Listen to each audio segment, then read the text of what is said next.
Olá, estamos no início a mais um programa de debates Le Monde Diplomatique Brasil, uma iniciativa do jornal Le Monde Diplomatique Brasil, em parceria com a TV PUC, o Canal Universitário e a TVT, a TV dos Trabalhadores.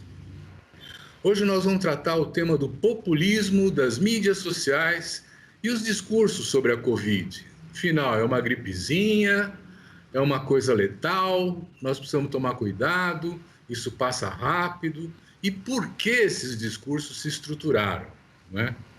Bom, para tratar desse tema, nós convidamos duas pessoas que são pesquisadores do grupo Discurso, Redes Sociais e Identidades Sociopolíticas da Universidade Federal Rural do Rio de Janeiro, né? Eu quero apresentar para vocês o Paulo Baltazar. Obrigado, Paulo, por estar aqui com a gente, né? O Paulo é advogado, é sociólogo, fez direito na USP, fez mestrado e é doutorando na Universidade Federal Rural do Rio de Janeiro e integra esse grupo de pesquisa tão importante que vem trazer as novidades para esse programa. Quero apresentar também o Renan Alfenas. Muito obrigado, Renan, por estar aqui também. Ele é sociólogo, né? Fez graduação em Defesa, Gestão e Estratégia Internacional na Federal do Rio de Janeiro. Ele fez mestrado e é doutorando na Universidade Federal Fluminense. Pesquisador desse grupo Discurso e pesquisador também do Laboratório de Sociologia Digital da Universidade Federal Fluminense. Bom, com essas duas pessoas que estão enfronhadas nesse assunto, nós vamos começar a discutir o tema: populismo, mídias sociais e os discursos sobre a Covid, né? Eu queria pedir ao Paulo, então, para começar do começo, Paulo, nós precisamos ter um entendimento comum do que é populismo. Você pode explicar para a gente o que é o populismo? Bom, Silvio, em primeiro lugar, agradeço a oportunidade a você, a TVT, ao Le Monde Diplomatique, né, de estar compartilhando com vocês isso que a gente tem produzido a partir do grupo, né, que você apresentou, ligado à Universidade Federal Rural do Rio de Janeiro e ao CPDA, que é um centro de pesquisa e pós-graduação em Ciências Sociais, Desenvolvimento e Agricultura e Sociedade, ao qual nós fazemos parte. Bom, a gente tem feito uma pesquisa utilizando categorias, né, uma abordagem do populismo construída principalmente pelo Ernesto Laclau e a Chantal Mouffe, dois pesquisadores que partiram de um ponto de vista para analisar o populismo, fugindo um pouco do padrão institucionalizado, pelo senso comum, de que populismo é sempre uma derivação, de alguma forma, uma aberração da democracia, um intervalo dentro de um desenvolvimento democrático, sempre puxando para um olhar muito focado na liderança, como um sujeito manipulador, né, uma liderança carismática que manipula as massas. Eu acho que numa construção discursiva que vem desde a antiguidade, da figura do demagogo e tal. Essa é uma construção que tem muito tributária de uma visão liberal, né, e da democracia, e o que o Laclau, como um intelectual de periferia, né, ele é argentino e que viveu o fenômeno do peronismo, né, na juventude, ele percebeu que o populismo muitas vezes é o único caminho que demandas construídas por sujeitos populares, né, que não têm acesso aos campos institucionais, não conseguem colocar suas pautas nas agendas institucionalizadas, têm para acessar o Estado. Então, o que o Laclau e a Chantal Mouffe começam a pesquisar é como que o populismo se constitui a partir do ponto de vista do povo, né? E a partir desse olhar, né, desse deslocamento que eles fazem para abordar esse tema, eles começam a perceber que o populismo é uma articulação que tem assim, alguns pontos de partida. Um deles é que ele sempre é antissistêmico, exatamente porque são sujeitos que não acessam, né, o campo da política pelos caminhos institucionalizados. E tem um outro elemento importante no populismo, que é o que eles chamam de uma articulação de uma cadeia de equivalências. O que é isso, né? Essa coisa complicada. São demandas diferentes que têm origem em diferentes campos, né, da sociedade, relacionados a temas que podem ter a ver com moradia, que podem ter a ver com renda, que podem ter a ver com demandas relacionadas a valores, não compatíveis entre si muitas vezes, que a única coisa que elas têm em comum é que elas são negadas pelo campo político institucional. E essas demandas acabam se construindo uma cadeia de equivalências pela negação que elas sofrem e constrói o que eles chamam de um significante vazio. Significante vazio seria um guarda-chuva discursivo que aglutina essas diferentes demandas e que é incorporada por alguma liderança, ela é vocalizada por alguma liderança ou por algum sujeito que consegue acessar o campo da política. Esse sujeito pode ser uma pessoa, né? Pode ser, e geralmente é uma figura política, né? É vocalizado por alguém. Mas eu acho que nada impede que possa ter uma vocalização também por um sujeito institucional, um partido, que se constitua como um movimento, por exemplo, né? E depois vira um partido. O importante é que ele vai vocalizar essa cadeia de equivalências antissistêmica em oposição àquilo que está, como vamos dizer, instituído como campo político, democrático ou não, né? Então, a partir desse ponto de vista, né, que começa nas demandas não aceitas, né, que se articulam, é que eles começam a pensar o populismo. Deixa eu perguntar, então, continuando aí, vamos passar a bola para o Renan agora, depois a gente vai voltando, né? O Renan, então, tudo que vem do popular é populista? Olá, agradeço, né, o convite por estar aqui com vocês, com a TVT, o Le Monde, o grupo também Discurso, né? Então, nem tudo que é popular é populista. O populismo, né, para a Clau, como o Paulo disse, né, ele se difere um pouco dessa noção mais do senso comum, desse populismo que é propagado para nós, né? E o populismo para Laclau ele é fruto de toda uma articulação, né, em torno de um significante vazio, né? Então é como se você pegasse diversas demandas de vários setores da sociedade, né, e você reunisse isso em um só discurso. E esses discursos precisam estar articulados em um só ponto. E aí sim você tem o populismo, né, para Laclau, o discurso populista, o que é diferente de uma coisa popular, propriamente dita. Algo popular, né? Algo que a gente pode pensar como que tem ali uma que reverbera ali bem, né, entre o povo, entre essa categoria do povo. Se você não tiver essa articulação entre as demandas, né, entre diversas demandas diferentes e um só ponto em comum, você não teria o populismo no sentido como Laclau percebe, né? Então existe essa diferença aí entre as duas coisas. Eu acho que um elemento... Eu posso fazer uma interferência? Pode. Inclusive, eu posso agregar, Paulo, para você a pergunta: o Bolsonaro é populista? Não, você continua. Tá, então, assim, o que eu acho que complementando um pouquinho o Renan está colocando, né? Eu acho assim, quando a gente fala populismo, nessa dimensão que o Laclau está colocando, a gente está no campo da política, né? E aí, para Laclau, o povo é uma construção política. Ele tenta discutir um sujeito político complexo, complicado, do qual grande parte da discussão da teoria política sempre teve dificuldade em incorporar. Povo, que categoria é essa, né? Então, para Laclau, o povo é uma constituição política contingente. Assim, por exemplo, o getulismo no Brasil construiu um povo. O peronismo na Argentina construiu um povo. E a gente pode encontrar outros exemplos de constituição de um povo, né? Que representa, para Laclau, sempre é uma parte.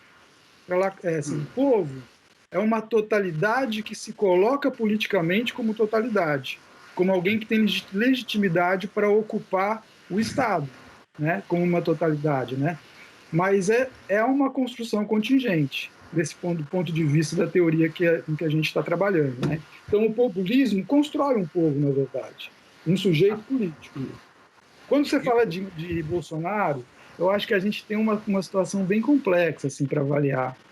Eu acho que tem dimensões populistas em Bolsonaro, sem dúvida. Ele é antissistêmico, se coloca como antissistêmico. Ele operou com alguns significantes vazios, né? Por exemplo, a gente estava conversando hoje, eu e o Renan trouxe alguns exemplos. Cidadão de bem, você quer completar, Renan? A gente estava conversando? Sim, sim. Então, né, vamos pensar aqui, né, que o termo, por exemplo, os patriotas, né? Então, o Bolsonaro e seus apoiadores, eles são patriotas. E esse termo patriota, ele condensa todas as diversas demandas, outras que estão presentes no discurso do Bolsonaro, né? Então, por exemplo, entre os patriotas, né, você tem a junção ali dos cidadãos de bem, que é uma categoria muito utilizada pelo Bolsonaro. Você tem, por exemplo, os homens de Deus, né, que ali representando todo esse apoio mais voltado ao religioso, né, a todos os líderes, a diversos líderes evangélicos que apoiam, por exemplo, protestantes evangélicos e católicos que apoiam Bolsonaro, né? A gente pode pensar na questão da mídia independente, né, que é uma mídia que o Bolsonaro, a gente sabe que existe um distanciamento, né, grande por exemplo, das principais emissoras de TV do país e o foco grande na internet, por exemplo, nas mídias da internet, no WhatsApp, no Facebook, no YouTube, né? Então, o que acontece, né? Todos esses termos que eu estou falando, de cidadão, mídia independente, né? A gente pode pensar também dos empresários industriais que garantem os empregos, né? Todas isso que a gente pode chamar de demandas, né? Tudo que a gente pode chamar de demandas, elas são resumidas pelo significante patriotas, né? Então, quando o Bolsonaro fala que ele é patriota, a pessoa é como se, né, ele quer recuperar todas essas demandas por trás, né? Hoje uma pessoa talvez que se defina como patriota, né, uma pessoa do bolsonarismo, né, uma pessoa representante do bolsonarismo que diga eu sou patriota, é como se ela remetesse a todas essas demandas por trás, né? Então, por isso que é um significante vazio, né? Patriota é uma palavra que, né, no geral, pode significar várias coisas, mas no modo como o Bolsonaro usa, ela representa todas as demandas, diversos setores, né, que são muito característicos do bolsonarismo. Tem coisas interessantes, assim, né? Por exemplo, a gente vê relatos, todos nós acho que temos experiências assim, de vivenciar uma conversa informal com um bolsonarista que, de repente, diz para você, olha, eu sou contra as armas, eu sou contra uma pauta qualquer, dessas que o Bolsonaro coloca como pautas centrais para ele, né? E aí vira aquela contradição. Quando você começa a pesquisar na conversa com ele, aprofundar, você vê que, de repente, o cara tem uma pauta que para ele é super importante, como, por exemplo, a pauta homofóbica, né? O cara não gosta de gay, não aceita gay e tal, e o Bolsonaro... E aí, assim, é um trabalho, né, narrativo, né, que foi construído, né, para que isso pudesse se agregar em torno da figura dele. Agora... Então, aí a gente entra na pesquisa mesmo que vocês fizeram, né? Quer dizer, a gente começou a discutir um pouco o populismo para dar um conceito para a gente partir dele, né? Mas eu queria que vocês falassem, então, dos discursos sobre a Covid nas mídias sociais, o que vocês encontraram como resultado dessa pesquisa? Quem que manda essa? Eu ou você, Renan? Eu acho que você pode começar falando das mídias sociais, Bom, depois eu vou para as pesquisas, pode ser. Nós fazemos... O que vocês encontraram de pesquisa? Então, bom, primeiro, assim, nós fazemos parte de um grupo, mais ou menos uns quase 20 pesquisadores, né? Acho que nós estamos mais ou menos em 17 hoje, que engloba o pessoal da pós-graduação de ciências sociais, tem pessoas com formação de história, eu tenho de direito, de sociologia, tem um grupo grande das relações internacionais, e a gente fez uma pesquisa muito grande sobre as narrativas sobre o Covid de março até agosto. o nosso período de pesquisa, a nossa amostra foi março a agosto. E a gente percebeu que tem dois discursos que se contrapõem, né? Quer dizer, um debate antagonista, como a gente estava falando, o populismo tem essa dimensão sempre antagonista, né? Muito forte. Na verdade, a política, ela é antagonista, né? E os dois grandes guarda-chuvas, funcionando como significantes vazios, é o discurso negacionista, do qual o Bolsonaro faz parte. O Trump e o Bolsonaro são os grandes porta-vozes desse discurso, né? E um discurso negacionista? É o discurso que negava... É o da gripezinha, né, Silvio, que você falou no começo, né? É o que nega desde a existência. Aí você tem de tudo, né? A gente encontra... Não tem fogo na Amazônia, não tem Covid, não tem nada. Tem nada, isso tudo é uma invenção dos chineses para dominar o planeta, ou do mercado, ou da mídia, ou dos globalistas. Aí entra de tudo, né? Mas você tem porta-vozes, assim. Teve um momento, mais ou menos em maio, se eu não me engano, que os grandes porta-vozes eram o Bolsonaro, o Trump já mudando. Acho que o único que vai manter esse discurso realmente, assim, com mais, é o Bolsonaro e aquele líder lá, aquele ditador, né? Na verdade, se contesta até as eleições na Bielorrússia, eu esqueci o nome dele, né? Porque ele tem ganho eleições, pelo que a gente acessa, fraudadas já há muito tempo, né? E acho que sobraram os três, em princípio, se tiver mais algum aí, mas são aqueles que de alguma forma negam, recusam assumir a gravidade da pandemia, né? Se recusam a colocar o Estado a serviço da pandemia, enfim. Aí o negacionismo ganha vários matizes, né? Diferentes. Mas você tem aí algumas pautas. Agora, entre Bolsonaro e Trump, por exemplo, você percebe que tem uma pauta em comum muito mais ampla do que o negacionismo, né? Do Covid, né? Mas, enfim, em relação à pandemia, a gente foi pesquisar cada um desses diferentes porta-vozes dos discursos. Centralizamos nos discursos dos líderes e das lideranças. Não só das lideranças políticas, mas, por exemplo, a OMS é um porta-voz importante do discurso sobre a pandemia. Mundial de Saúde. A Organização Mundial de Saúde. A Fiocruz, aqui no Brasil, é um ator que tem um discurso, né, que é importante. E aí nós estamos contrapondo essas construções discursivas, tentando entender qual seria o papel uma hipótese que a gente levanta é que o Covid-19, a pandemia Covid-19, ela gera um acontecimento no sentido assim, tem um poder disruptivo para alterar o equilíbrio de poder vigente, né? A formação hegemônica vigente. Então, o acontecimento como o não previsto que obriga os grupos, né, de poder a se reconfigurarem, né? Tem um momento que a gente vê todo mundo improvisando mesmo, né? Então, no começo, nos primeiros meses, a gente via nitidamente os atores improvisando, assim, né? Contradizendo e tal. Trazendo para as mídias, né? Assim, entrando mais no nosso foco principal. Eu só queria fazer um parênteses que sobre o Bolsonaro, sua pergunta sobre o Bolsonaro. Você me perguntou se o Bolsonaro é populista. Eu só queria, depois a gente pode voltar. Ele tem características populistas, mas ele tem características fascistas, e não é a mesma coisa. O populismo, do ponto de vista do Laclau, da Chantal Mouffe, de outros pesquisadores, ele pode ter um viés progressista e democrático, como ele pode ter um viés de direita totalitário. E o Bolsonaro traz várias dimensões totalitárias e fascistas. Mas a gente pode depois voltar para isso, né? Mas em relação aos discursos negacionistas e científicos, então nosso grupo produziu uma série de artigos que foram publicados como edição especial do Le Monde Diplomatique. E nesses artigos, alguns deles focavam o Trump, outros focavam o discurso do Bolsonaro, o discurso de atores estratégicos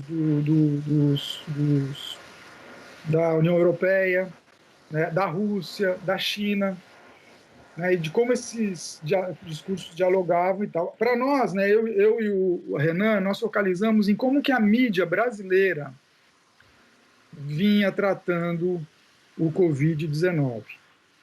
A mídia eletrônica e a mídia digital. Esse foi o nosso foco. Eu posso, né, complementando um pouco essa questão do discurso, né, negacionista, né, de pensar que um dos atores também importantes analisados por nós, né, foram parte dos líderes, das igrejas evangélicas, né, neopentecostais, né, e católicas, né, que muitas vezes mobilizavam a fé também, né, toda a fé para a defesa desse discurso negacionista, né. É importante a gente falar que, né, como diz o Laclau, a política ela é sempre contingencial, né? Ou seja, os atores políticos eles vão se organizar dessa forma, eles vão se organizar de uma forma que a gente está vendo em um determinado período, o que não quer dizer que daqui a algum tempo eles se organizem de forma diferente, né?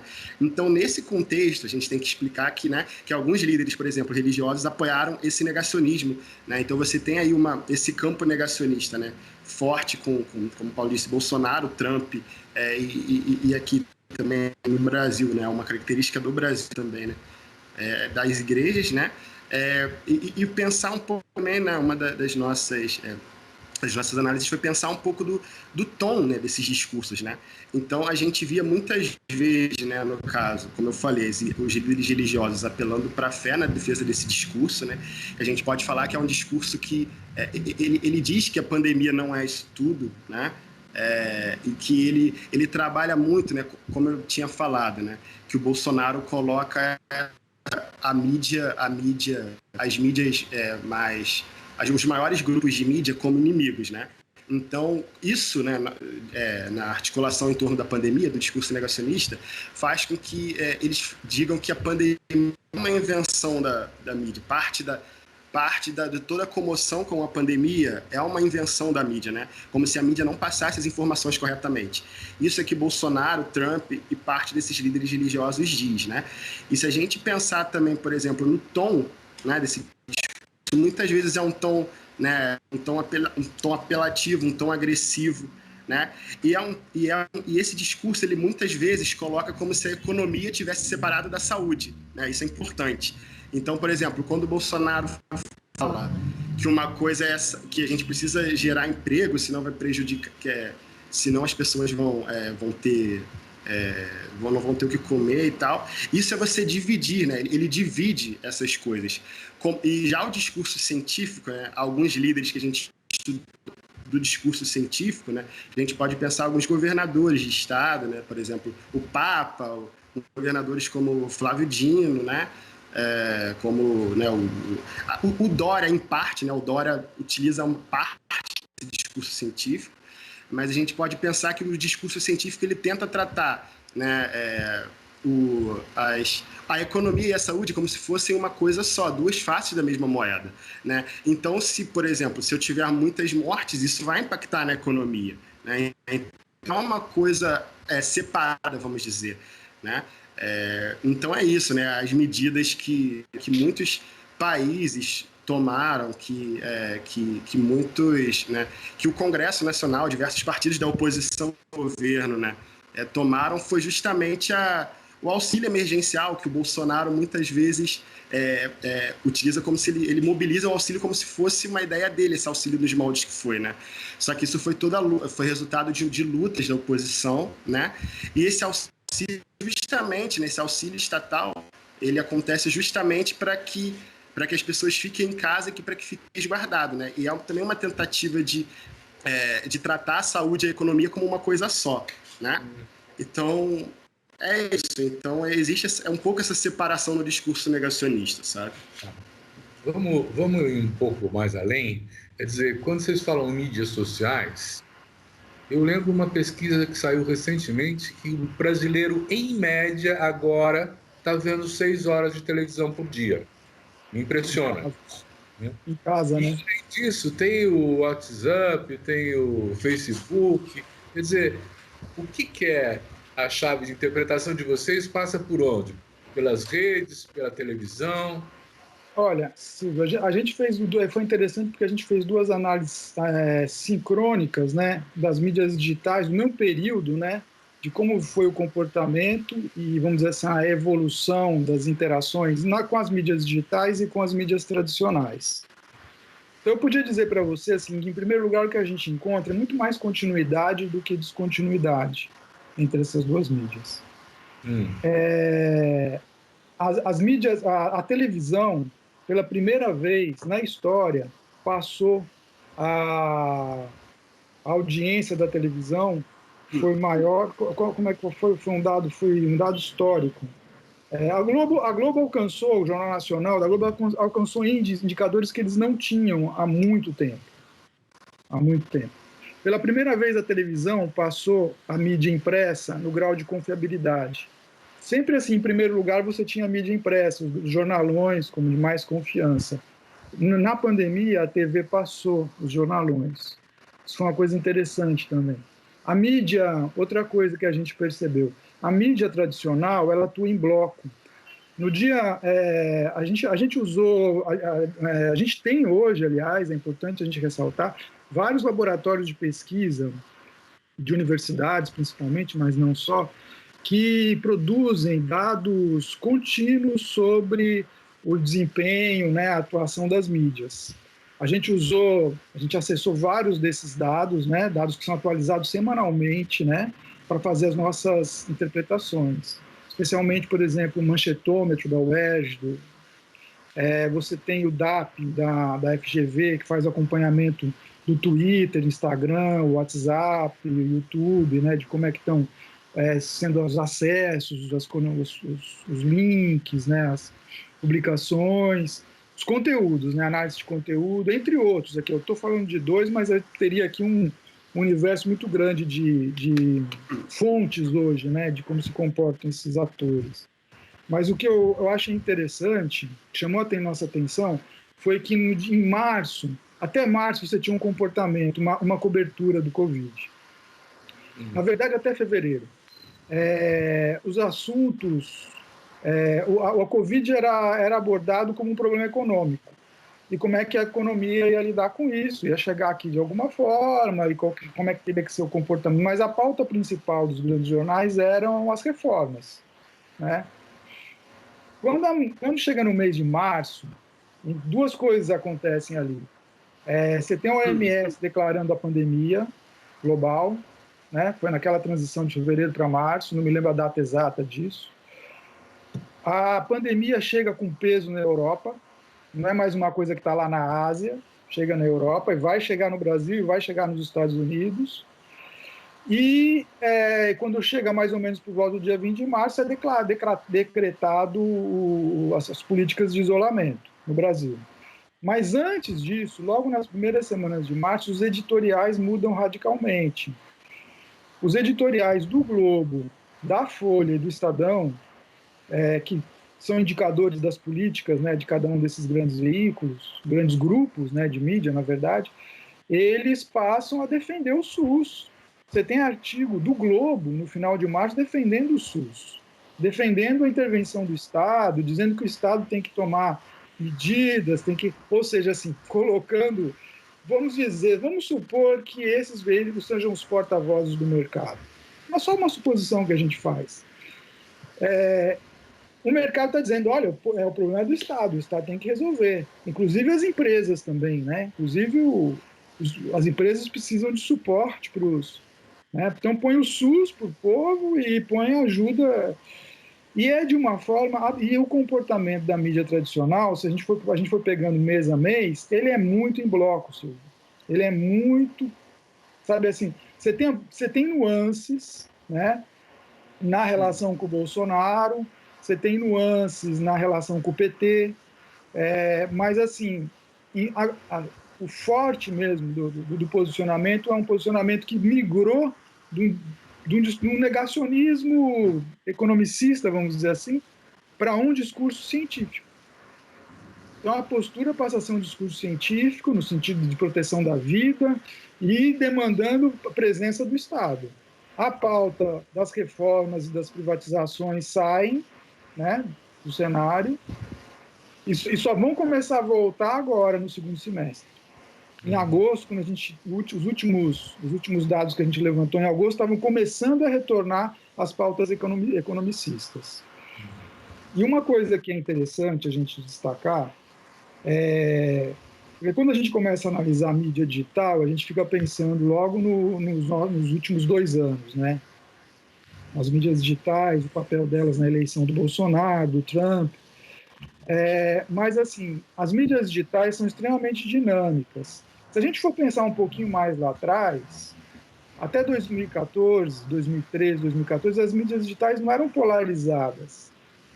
Elas não eram polarizadas. Quem era polarizada e é polarizada desde os anos 90 é a mídia tradicional. A mídia tradicional é polarizada e polarizadora. E assim, quando teve um estudo interessante aí do pessoal da ECA, ligado ao Pablo Ortolato, um grupo de pesquisa das mídias digitais, eles fizeram um estudo sobre fake news, muito interessante. E aí eles chegaram à conclusão que fake news, o fenômeno atual das fake news, está muito ligado à hiperpartidarização da mídia. E aí se vai resgatar uma história dessa hiperpartidarização que chega nos anos 90 e na globalização neoliberal. Então, e na defesa de uma pauta neoconservadora americana. Eu acho que esse é o ponto, talvez, central para a gente reter. Assim. Existe uma pauta fundamentalista, existe uma pauta de Estado policial, de menos impostos, de menos Estado, de privatização, que é uma pauta que vem, na verdade, antes dos anos 90. Nos Estados Unidos, a gente começa a identificar ela em 1968, 69, com a eleição do Nixon. Essa pauta é a pauta do Reagan, que foi candidato, disputou com o Nixon em 68, e a pauta dele era exatamente essa. Então, 1990 é a década da globalização neoliberal. A nossa abordagem apontou, a nossa pesquisa, né, de todo esse material geopolítico que a gente estudou, apontou que é uma relação da pandemia do Covid-19 com uma crise da globalização neoliberal. Para começar, porque a crise ecossistêmica que gerou o vírus, né, ela é um resultado da globalização neoliberal, né? Começa por um fato bem concreto, né, que aquele vírus que estava ali acostumado a viver dentro dos morceguinhos e dos outros, sei o quê, de repente não tem mais morcego para hospedar, vai hospedar outra coisa e vai hospedar gente. Né? Então, essa relação da mídia tradicional e a polarização que chega na mídia digital, a gente aponta muito mais para uma continuidade do que para uma ruptura. Mas deve haver alguma diferença entre o que está se passando nesses grandes grupos empresariais que têm o seu forte na comunicação e as redes sociais, né? Eu queria pedir para o Renan continuar um pouco essa reflexão. Vocês percebem na pesquisa uma diferença entre o que sai no Instagram, no Twitter, no Facebook e o que sai na mídia tradicional?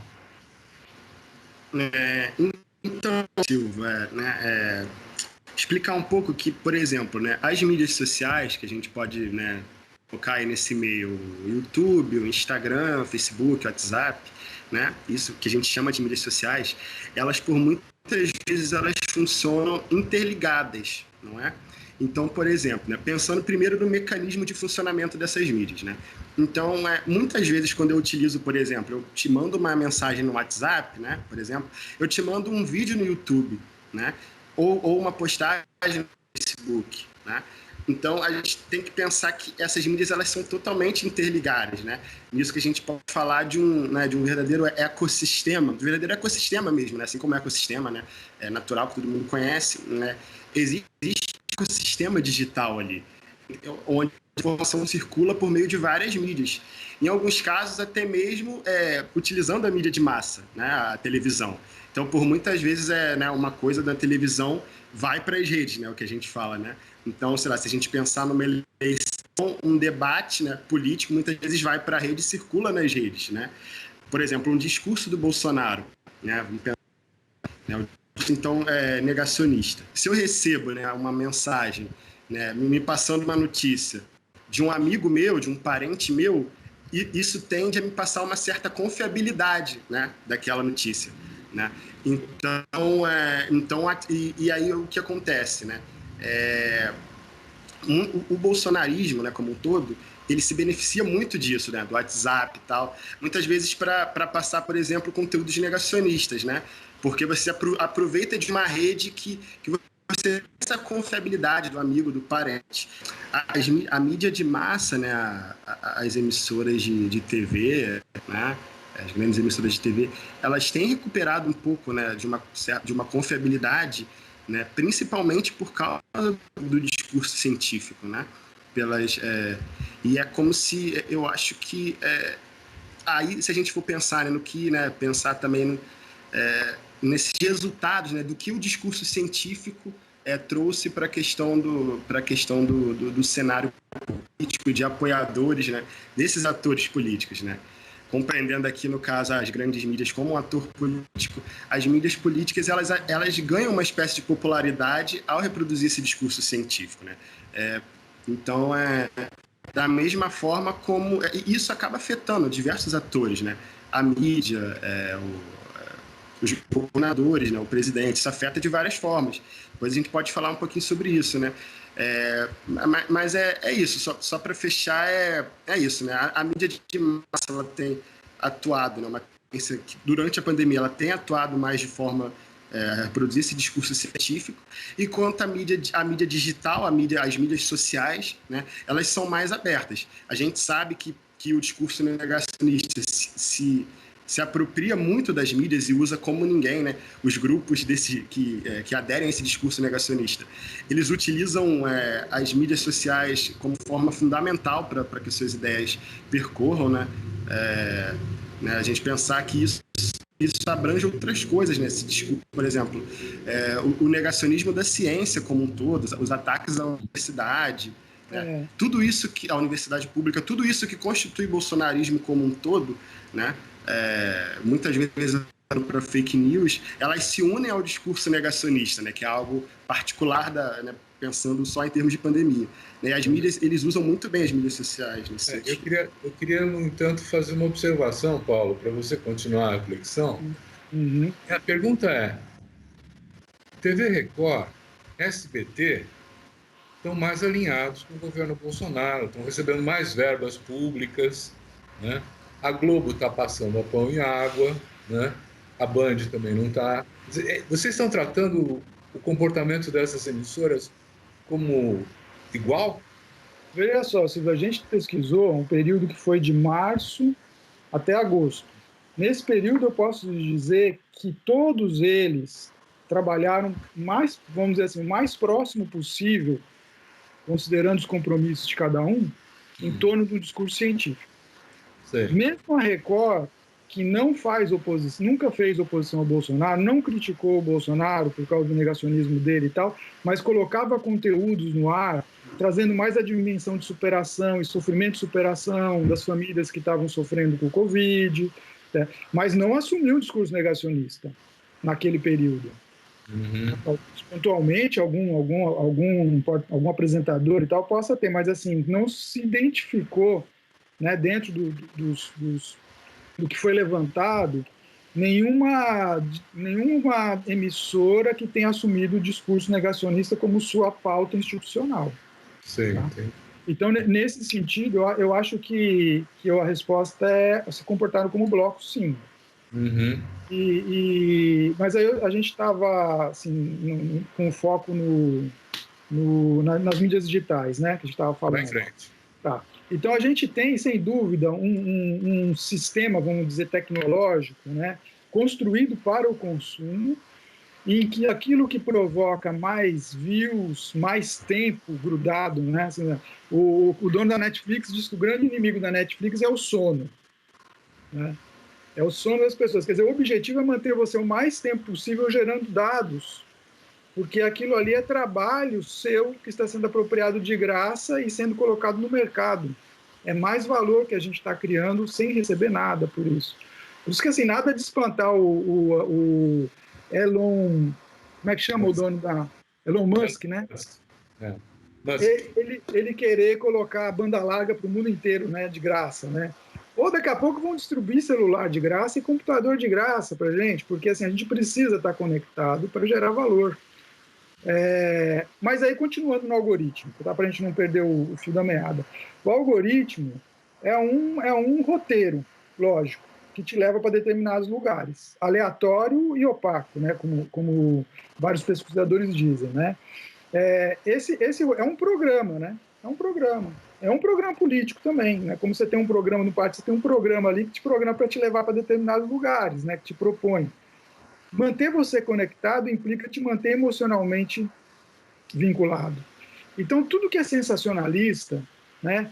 Tem muito mais, vai ter muito mais aderência, né? A essas redes digitais, né? A ser visualizado, a te ser oferecido, né? Do que aquilo que te leva para uma reflexão, te leva para pensar, te leva para o campo racional. Isso, em termos de espaço público, é uma tragédia, né? Vamos dizer assim, né? Pelo menos para a construção racionalista que a gente vem com de laicização do Estado, né? De construção de debate público racional, né? Separar a política da religião, separar a política das paixões. O que a gente vê nas redes digitais é uma discussão de política como se fosse de futebol.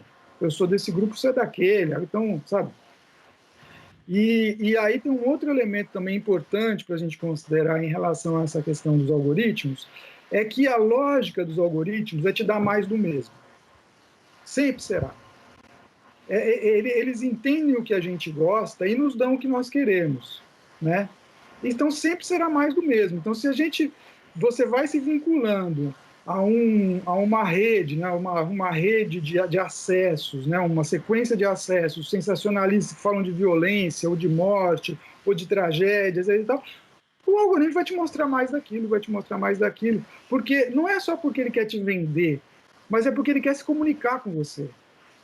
É uma lógica de comunicação, né, artificial, e que não é uma pessoa que está na minha frente, não é um outro sujeito. Na verdade, é uma conversa minha comigo mesmo. uhum. Né? Então, se agora você coloca um contexto polarizado, né, um contexto fundamentalista, que vem de antes e de fora, é uma história que começa, vão se globalizar lá com a rede do Murdoch, a Fox News, né, é um marco a Fox News, né, um modelo de jornalismo que hoje é um modelo de jornalismo que está aqui. Né, assim, você liga a televisão, a Globo, a SBT, é o modelo da Fox, que a Fox estabeleceu nos anos 90. É praticamente assim, é o discurso policialesco, né, sensacionalista, em que o outro... E aí eu te pergunto, às vezes, se o fascismo já não vem desse projeto, né, desse ideário neoliberal. Ele não é fascista na base, né? Porque o outro não merece existir. O Estado desarticula o Estado.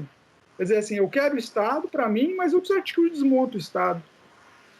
O fascismo tem isso também, né? Ele pega o Estado e destrói o Estado ao mesmo tempo. O Bolsonaro tem isso.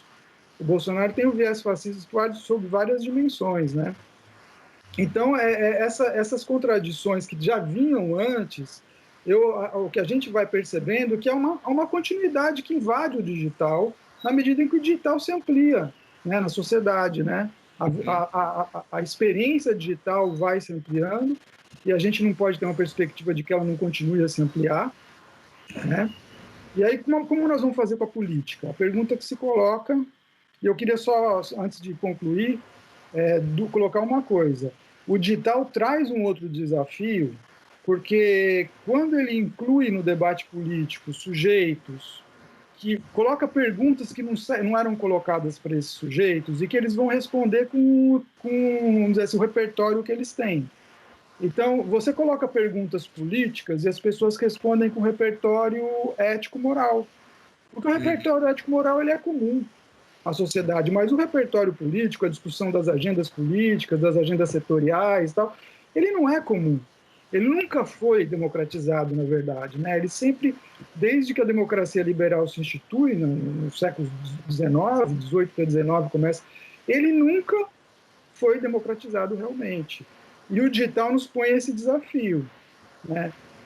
De construir uma esfera de debate político que não caia numa irracionalidade das paixões, dos valores, mas também a gente é obrigado, então, a considerar que paixões e valores fazem parte do universo político. Vamos trabalhar com isso, né?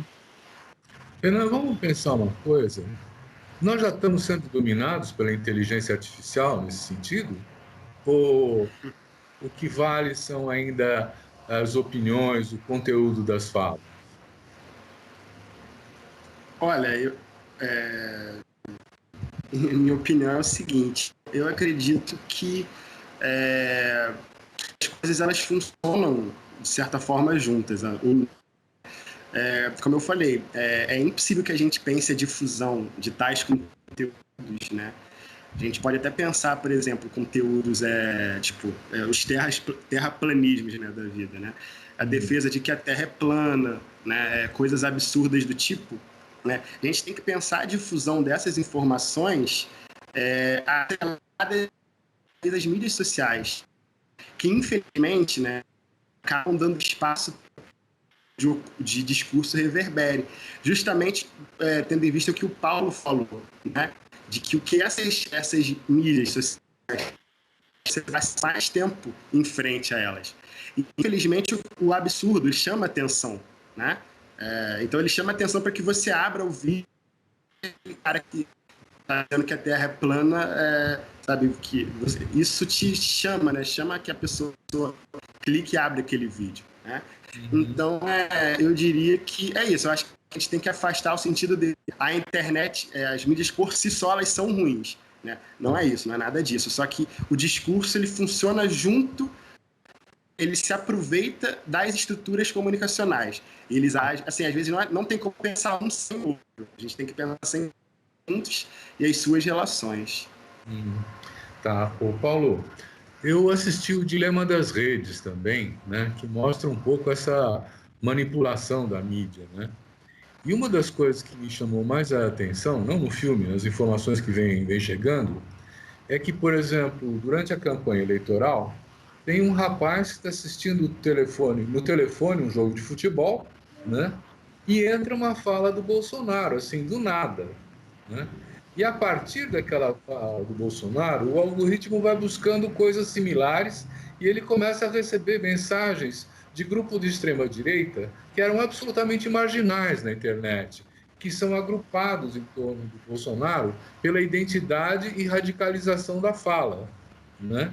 Quer dizer, esse tipo de funcionamento, que dá inclusive origem ao nome do Gabinete do Ódio lá no Palácio do Planalto, aparentemente ele começa depois de 2014, né? E ele vem se desenvolvendo agora com uma especialização em manipulação eleitoral também, né? O que você acha? Dessa vez, nessas eleições aqui, nós vamos ter também uma manipulação eleitoral? Olha só, Silvio, hoje eu li, porque há pouco tempo, uma hora atrás mais ou menos, que a Globo cancelou o debate dela também. Não vai ter debate. Não vai ter debate não é porque o Bolsonaro não quer, que não foi da outra vez, ou porque ele levou uma facada, né? Não vai ter debate porque as emissoras estão cancelando os debates por causa da pandemia, porque não se entra num acordo. Claro, aí vem a sua pergunta primeira, né? Estou fazendo o caminho contrário. Será que isso é ruído ou será que isso é da estrutura, faz parte do próprio projeto, né? Está inserido ali, né? Assim, eu tendo a achar, veja só, a gente tem hoje 2 ou 3 corporações globais que dominam essas redes, né? Então, nós estamos falando de um capitalismo corporativo altamente concentrado,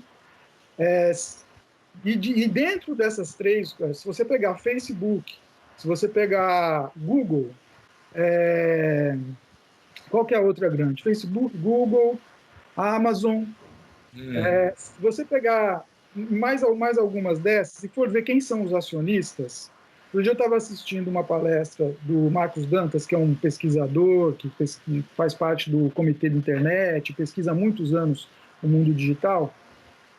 Se você vai ver os mesmos grupos financeiros, os mesmos fundos, né, trocando de posição, mas praticamente você tem uma composição comum que é proprietária desses grupos. Então, assim, eu acho que falta muita transparência nesse universo e falta regulação. Se é ruído ou não é ruído, eu não tenho como te dizer, mas assim, que a gente tem que ter certeza se é ou não é, nós temos que ter. Isso tem que deixar de ser essa caixa preta que é hoje. Pela importância que ganhou na vida social, na sociabilidade, na construção política, na definição do nosso destino comum, né? Planetário hoje. Né? Porque acho que uma coisa que o Covid trouxe é que o mundo, acho que para o senso comum, para quem não tinha ainda, é que hoje o planeta está completamente interligado, que a globalização fechou o círculo. A gente está interligado e assim, nós não vamos poder decidir sozinhos, só aqui no Brasil, qual é o nosso destino. E nem os americanos vão decidir sozinhos lá, apesar de estarem tentando manter uma sociedade unipolar. Então, assim, o que eu acredito é que é fundamental hoje que essa dúvida que você trouxe possa ser esclarecida. Né? Sem dúvida, assim, só para fechar, eu acho que tem um marco que é 2016. A gente teve uma participação nas redes digitais em 2013. Tem alguns dados que foram levantados pelo pessoal do laboratório lá do Espírito Santo, que é muito interessante, que é o LABIC, que pesquisa a rede desde 2010, 2009, por aí, e eles fazem uma análise de que a polarização chega com a campanha do Aécio Neves. Apesar de que já existiam atores, gestores de redes de robô que estavam presentes com destaque naquelas análises de nuvens que eles fazem em 2013. Já tinha alguma, mas você tinha pouca presença de política institucional em 2013 na rede. Agora, em 2014, você começa a ter uma presença política institucional.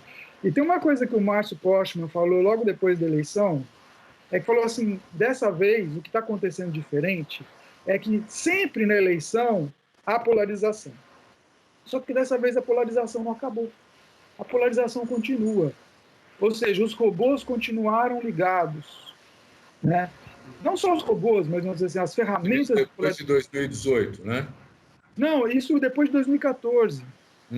Depois de 2014. Acho que depois de 2018 o fenômeno já é outro. Eu acho que aí você tem uma coisa que não tinha em 2014. Porque em 2014, quem pautou ainda a campanha, apesar das mídias digitais estavam presentes, mas eram as mídias eletrônicas. A campanha girou em torno da mídia eletrônica.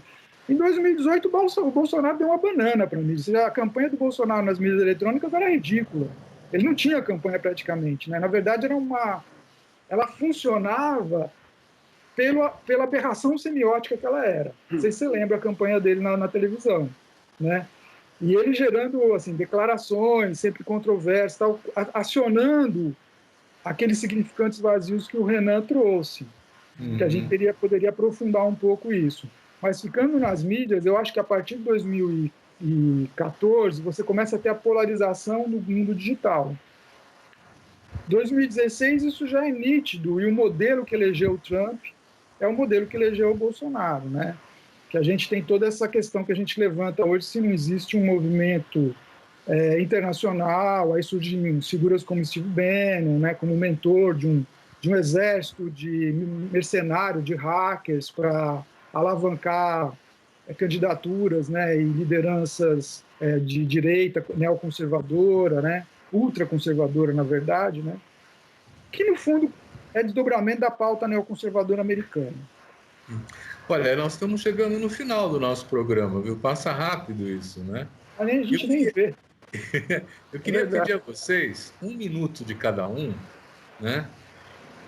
O que você recomendaria ao eleitor nesse momento, que nós vamos ter daqui a um mês e pouco eleições municipais, com relação a esse discurso das mídias sociais, né? Quem que quer começar? Renan, manda você aí primeiro. Porque é muito difícil essa pergunta, quero pensar um pouco. Manda você primeiro. Sim, mas agora foi... colocou o dedo na ferida, né? Eu acho que para as eleições municipais, né, como a gente falou, né, as coisas sempre acabam funcionando de forma meio polarizadas na internet, né? Geralmente acabam se organizando em dois polos antagônicos ali, então você tem uma disputa nesse sentido. Então eu aconselharia aí, tentar olhar um pouco para fora da sua rede, né? Se você só recebe informações que estão falando sempre a mesma coisa, né? Então você lá, todo o meu círculo fala sempre a mesma coisa, só tem uma visão do ocorrido, eu acho que é interessante que você tente olhar o que o outro está dizendo, né? Se possível, se o seu município for um município grande, né, que você dê uma olhada nas agências de checagem, porque, claro, existem problemas aí no que algumas fazem, mas elas acabam funcionando para algumas ocasiões. Então, se você tiver dúvida sobre se algo é fake ou não, por exemplo, né, que você procure, às vezes, uma pesquisa no Google, sabe, já resolve, né? E que você tente procurar algumas fontes mais confiáveis, né? Olha o endereço ali, veja se você conhece aquele endereço, se é um endereço que demonstra alguma confiança, né, para você, né? Tente ver se não é uma página totalmente de apoio àquilo que o candidato está, numa página do candidato, né? Paulo, o que você entende que pode ter essa influência das mídias sociais, das redes especialmente? O que é que o eleitor pode ter como critério para poder ver as mensagens da campanha eleitoral e tudo mais? Bom, em primeiro lugar, eu acho que nesse contexto atual, ele tem que ter muitos filtros, né? A gente precisa começar a construir uma nova linguagem, uma nova alfabetização, né, digital. Todos somos analfabetos digitais, inclusive as camadas mais populares, né? Mas se tivesse que dar algum recado, eu tentaria falar com esses sujeitos populares sobre o Estado. O Estado é uma coisa muito importante, sabe? É só o Estado que garante realmente direitos. Mas quando você tem uma sociedade que nem a que nós estamos vivendo hoje, né, neoliberal, globalizada, em que o Estado é contido ou destruído sistematicamente como garantidor de direitos, surgem outros mediadores que vão fazer esse lugar. Pastores, milicianos, narcotraficantes, né, e outros atores que vão... Mas nenhum desses atores vai realmente garantir direito nenhum, né? Então, a escolha ali que você faz naquela hora de votar, independente dos seus vínculos afetivos, morais, imediatos, você não pode pensar só no dia seguinte. Você tem que pensar que o Estado é seu, que o Estado é um lugar que você tem que ocupar, e ocupar para te garantir direitos, para ele trabalhar para você, né? E não trabalhar para o grande empresário, porque quem se apropria quando você não se apropria é aquele que te explora. Tá ótimo. Olha, eu quero agradecer demais a participação do Paulo Baltazar, do Renan Alfenas. Foi uma conversa super interessante, instigante para a gente pensar o que fazer nesse momento, né? E agradecer também a você que nos está assistindo. Até a semana que vem. Obrigado.